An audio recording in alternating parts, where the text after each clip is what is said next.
Hello and welcome to master Paul science chapter alternative centres of power. और इस video में हम BRICS को कंप्लीट करेंगे। तो जो ब्रिक्स है वो BRIC मतलब कि ब्राज़ील, रशिया, इंडिया और चाइना, इन चारों से मिलके बना है इन द ईयर 2009। लेकिन जब 2010 में साउथ अफ्रीका ब्रिक को ज्वाइन करती है तो इस ऑर्गेनाइजेशन का नाम हो जाता है ब्रिक्स, यानी कि S stands for South Africa. Now we will shift our focus to the aims and objectives of BRICS. मतलब कि जो ये ब्रिक्स बनी है उसका एक्चुअल में एम क्या है। आपकी स्क्रीन पे 6 एम्स दिए हुए हैं और हम उनको एक एक करके समझेंगे।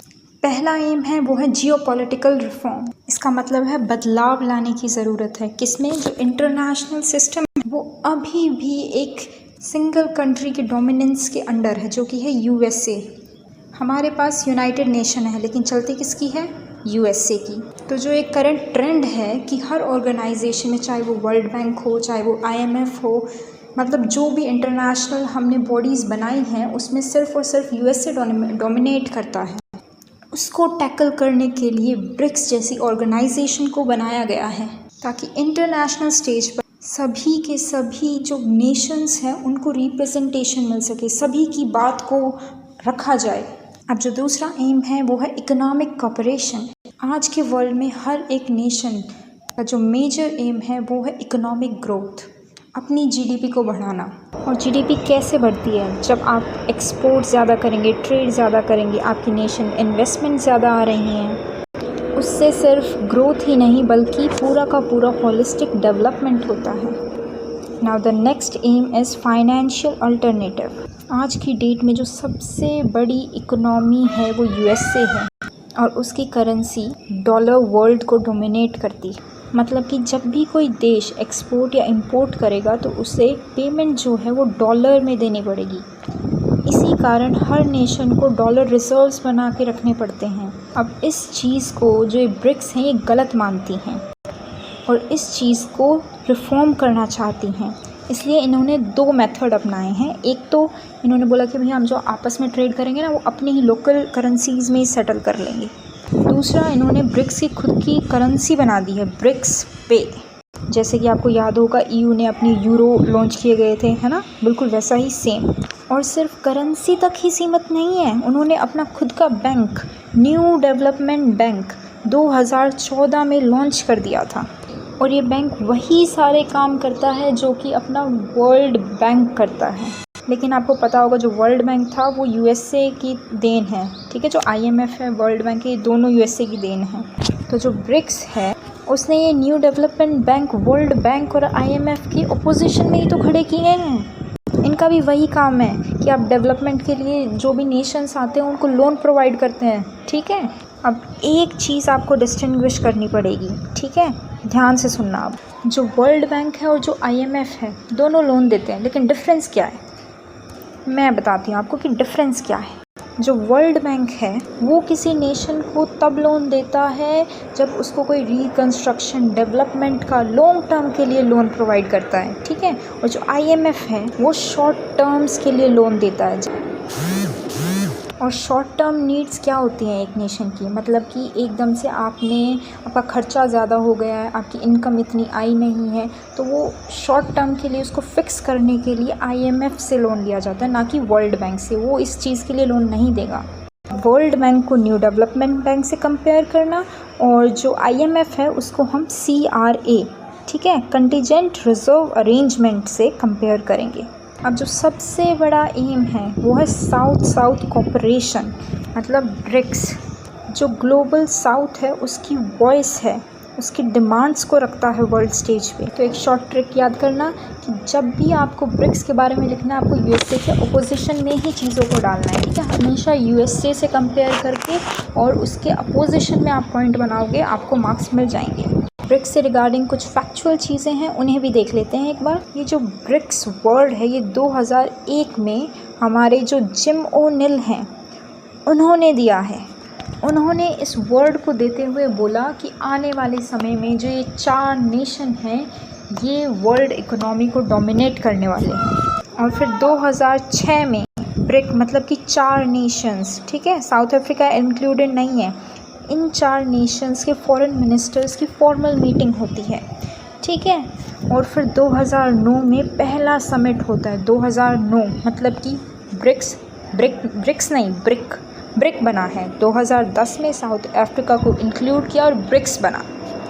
अब फिर से न्यू डेवलपमेंट बैंक और CRA के बारे में, मतलब न्यू डेवलपमेंट बैंक मतलब कि वर्ल्ड का, जैसे कि हमारा वर्ल्ड बैंक है उससे कंपेयर करना, और CRA को IMF से कंपेयर करना। और ब्रिक्स के रिगार्डिंग 3 ईयर है जो सबसे इम्पॉर्टेंट और याद रहने ही चाहिए। वो है 2009 जब ब्रिक्स बनता है 2010 में, और 2014 में ये न्यू डेवलपमेंट बैंक की फॉर्मेशन होती है।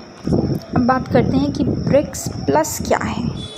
प्लस का मतलब होता है कि कोई और चीज़ें एडिशन हुआ है ना, तो मतलब ब्रिक्स में भी कुछ न्यू प्लेयर्स की एंट्री हुई है। 2023 में जोहान्सबर्ग समिट किया गया था ब्रिक्स के द्वारा, और ब्रिक्स ने इनविटेशन भेजा 6 नेशंस को।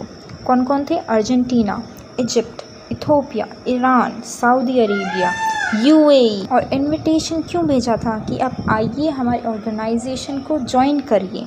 तो इन जो ये 6 नेशंस हैं इनमें से अर्जेंटीना ने डिक्लाइन कर दिया, और जो ये बाकी की 5 नेशंस हैं ये ब्रिक्स में ऐड हो गई हैं। और अब नाम बोला जाता है कि ब्रिक्स प्लस इन अब 10 नेशंस को डिनोट करता है, ना कि 5 नेशंस को। ब्रिक्स प्लस अब 10 मेंबर बन चुके हैं।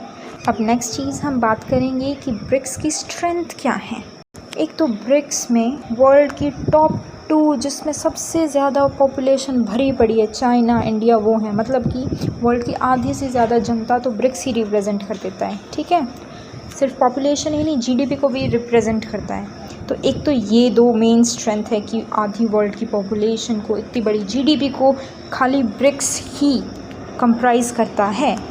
और आप कॉम्पोजिशन देखिए एक बार, ब्रिक्स में है कौन कौन? चाइना। अब चाइना क्या है? वर्ल्ड का लार्जेस्ट मैन्युफैक्चरिंग हब है, ठीक है। मैन्युफैक्चरिंग हब मतलब कि हार्डवेयर सब कुछ, मतलब हर टॉय से लेके मोबाइल फ़ोन से लेके TV, मतलब सब कुछ प्रोड्यूस करता है चाइना।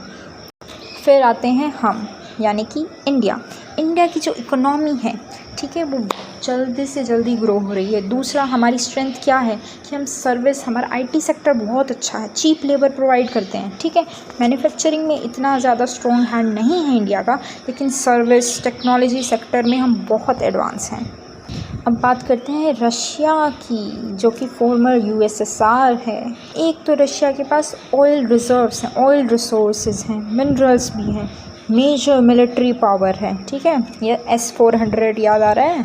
और जो साउथ अफ्रीका है, साउथ अफ्रीका में ऐसा माना जाता है उसमें अनटैप्ड मिनरल रिजर्व्स हैं, मतलब कि अभी तक वे मिनरल छेड़े नहीं गए हैं। वो बहुत ज़्यादा पोटेंशियल एरिया है, आने वाले समय में आपको पता चलेगा। मतलब कि साउथ अफ्रीका में इतने घने फॉरेस्ट हैं, मतलब वहाँ पे मिनरल रिसोर्सेज बहुत ज़्यादा, मिनरल रिच एरिया है साउथ अफ्रीका। अब वीडियो के लास्ट पार्ट पे आते हैं कि लिमिटेशन क्या, दिक्कतें क्या हैं आखिर ब्रिक्स में। एक तो 2 जानी दुश्मन एक दूसरे के सामने हैं, इंडिया और चाइना। भाई कितने डिस्प्यूट्स रहते हैं हमारे। चाइना हमेशा हमें बॉर्डर पे छेड़छाड़ करता हुआ मिलता ही रहता है, मतलब हम कितनी ही कोशिश कर लें कुछ नहीं होने वाला, ठीक है। तो इंडिया चाइना के डिस्प्यूट्स कंटिन्यू रहने वाले हैं, कॉन्फ्लिक्ट बने ही रहते हैं, ठीक है। और दूसरा चाइना की आदत है, ठीक है, वो अब जब से इकोनॉमिक पावर बन चुका है, ठीक है, USA को भी हाँ वो चैलेंज करता है। अब वो ब्रिक्स के अंदर भी डोमिनेंस दिखाता है, मतलब कि जैसे कि एक टाइप वो गुंडा होता है ना कि हाँ मेरी बात सुनो, वैसे चाइना का रोल है ब्रिक्स के अंदर। और क्या लिमिटेशन है कि जब कोई न्यू मेंबर आते हैं, मतलब कोई नया बंदा आपके ग्रुप में ऐड होता है, तो उसकी अलग पर्सपेक्टिव है, अलग इंटरेस्ट है, तो जाहिर सी बात है कि कॉन्फ्लिक्ट होने के चांसेस उतने ही बढ़ जाते हैं। लास्ट लिमिटेशन जो है कि भाई जितना भी बोलो, जितने भी ब्रिक्स नेशन हैं, है ना, जैसे कि इंडिया ही हैं, हम पार्ट तो हैं ब्रिक्स के, लेकिन सबसे ज़्यादा ट्रेड किसके साथ? USA के साथ करते हैं, मतलब वेस्ट के साथ तो इंगेज रहना ही रहना है। USA के अपोजिशन के लिए, उसको काउंटर करने के लिए ये ब्रिक्स बना है, लेकिन फिर भी हम कुछ कर नहीं पा रहे हैं, है ना। उतना ही इन्वॉल्व हैं हम USA के साथ, उतना ही हमारा ट्रेड एग्रीमेंट्स और सब कुछ है, मतलब ट्रेड भी वहाँ से आता है, इन्वेस्टमेंट भी आता है, ठीक है, ऑयल रिजर्व्स भी आ रहे हैं। तो is still a major power ठीक है, लेकिन हम उसको काउंटर बैलेंस करते हैं किसके थ्रू, ब्रिक्स के through. Thank you for watching.